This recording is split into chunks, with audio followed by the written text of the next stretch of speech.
Alright, popping off part 3. I wasn't intending on doing the part 3, but technical difficulties. So fair use, YouTube, fair use. This is called fair use and is allowed for purposes of criticism, news reporting, teaching, and parody, which doesn't infringe of copyright under Title 17 USC Section 107. Let's go. Alright, Mr. Monroe, you got some explaining to do, boy. Because you know what? I smell bullshit. I'm joined by John Cedars. He's a former Jehovah's Witness elder and a 2005 graduate of one of the religion's training schools. He's now senior editor of jwsurvey.org, which is an ex-Jehovah's Witness community website. John, really great to have you here. I think I want to start with just kind of your background briefly, which was, were you born into the religion of Jehovah's Witnesses? Is this a religion that... How fuck can you be born into a religion? You see, this is a fucking cult. Mr. Devon Monroe, this is a fucking cult.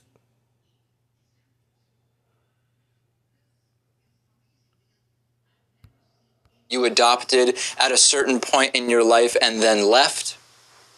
I would say, David, that most witnesses, at least most witnesses I know of, are born into the religion. That was true of me. I grew up as a Jehovah's Witness in northern England, near Manchester, and it was very much a real thing for me being a witness. Even as a youngster, I grew up believing that Armageddon was going to come imminently my entire life. So it was something I was truly immersed in and didn't really know. So y'all been brainwashing people? Are you part of these Jehovah Witnesses, Mr. Monroe? Are you a part of them? Because if you are,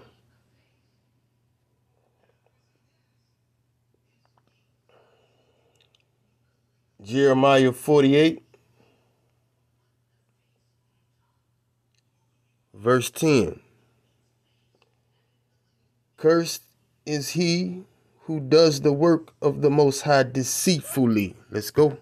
Much else other than being a Jehovah's Witness. Okay, so then what happened at a certain point that made you question what you had been taught and made you, I don't know if it was simply to stop believing it or to seek alternative ideas?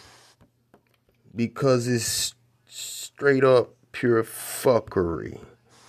Well, the thing is with Jehovah's Witnesses is they are... Be honest. If it sound like dumb shit, is the whole religion dumb shit? Then say that. Trained not to have doubts. So...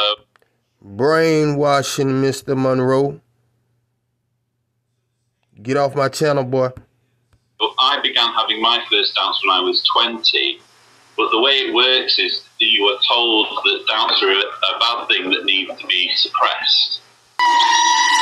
On August 30th, 1993, near the small town of Ogama in northern Wisconsin, a tragic drama Do you hear that, Mr. Monroe? Unfolds.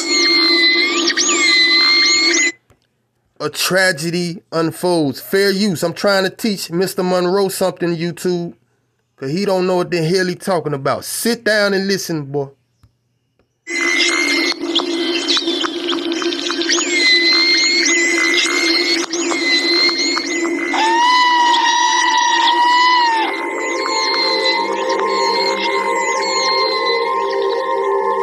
Two young boys, Robert and Benjamin Moore, leave their shoes and books behind for one last joyride before the end of their summer vacation. An escape they would never return from.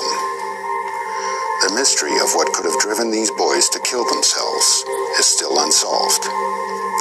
Or is it possible that they were murdered? Roberta Moore is haunted by the memory of that fateful day. The facts of the case don't add up. After 8 years, she still has no clear answers as to why her sons would commit such an unthinkable act. Do you hear that, Mr. Monroe? But you sitting up here in my comment section talking about these people are meek. What's wrong with you, boy? Did foul play lead to murder? Her search for the facts reveal many disturbing clues as she recalls the events of what happened. Robert and Ben were very unhappy about having to go to the Kingdom Hall. Now, Mr. Monroe, you sit your ass down and you listen to this woman. And shut your mouth. So their father had to figure out a way to bribe them to go. So he bought them a brand new motorcycle. And the deal was that if they'd go to the Kingdom Hall 2 meetings a week for 3 years, then he'd buy them the motorcycle. Well, the boys were just really ecstatic about that. And I told them, don't do it. It's just not worth it. They get bribed with motorcycles. I told my mom I wasn't going to church when I was little. But we had to pick the sweet cheese. But they wouldn't listen to me. They went ahead and said, yeah, we'll go. And so he bought the motorcycle, and they were happy for quite a long time, ripping around and playing. When I noticed the boys were missing, I could see that John was standing in the background in the field, just standing there, looking around. Just standing there looking around. John, you at the scene of the crime, baby. I wondered how come he was just standing there, because obviously the Shit, we want to know too. boys weren't there. And then he came up to me and said, well, the car is gone. Where the boys, John? And then when he said the car was gone, then I knew it was a rainy day, so I just figured, well, of course, there'd be tracks. And sure enough, there were tracks. The tracks led out on the road and down to the trail. I followed the tracks down to the trail and then came back and got him. And he took Lisa and I in his truck and drove down to the beginning of the trail. He left Lisa and I at the beginning of the trail, and he walked in himself.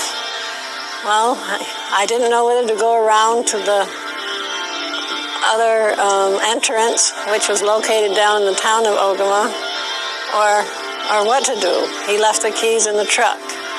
So I just waited for a while, and then I wondered what was going on. So I thought I should go take a look.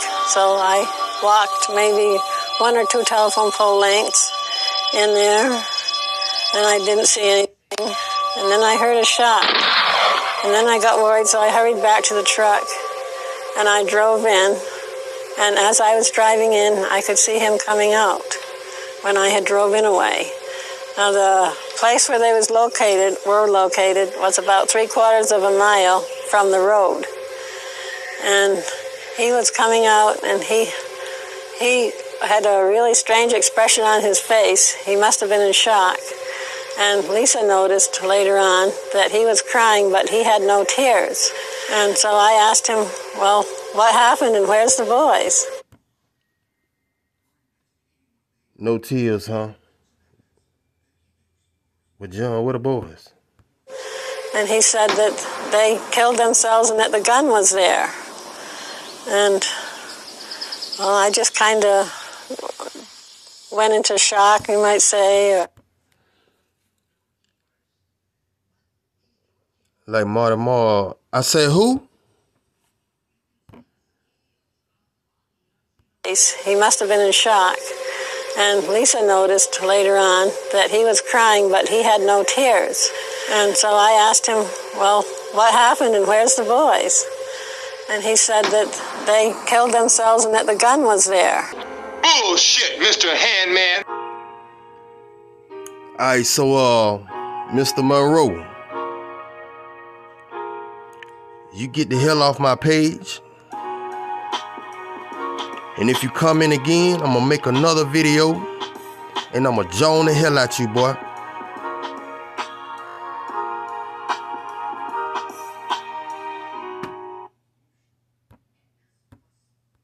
A husband husband and wife and their 2 young children were found dead in their home in Irmo, South Carolina on Wednesday, after what homicide investigators have called an apparent murder-suicide. Police believe 28-year-old Kia Miller, along with their 3-year-old son Kyler and daughter Sarai, who was barely a year old, were executed with shots to the upper body by family patriarch and devout Jehovah's Witness Shedrick Byron Miller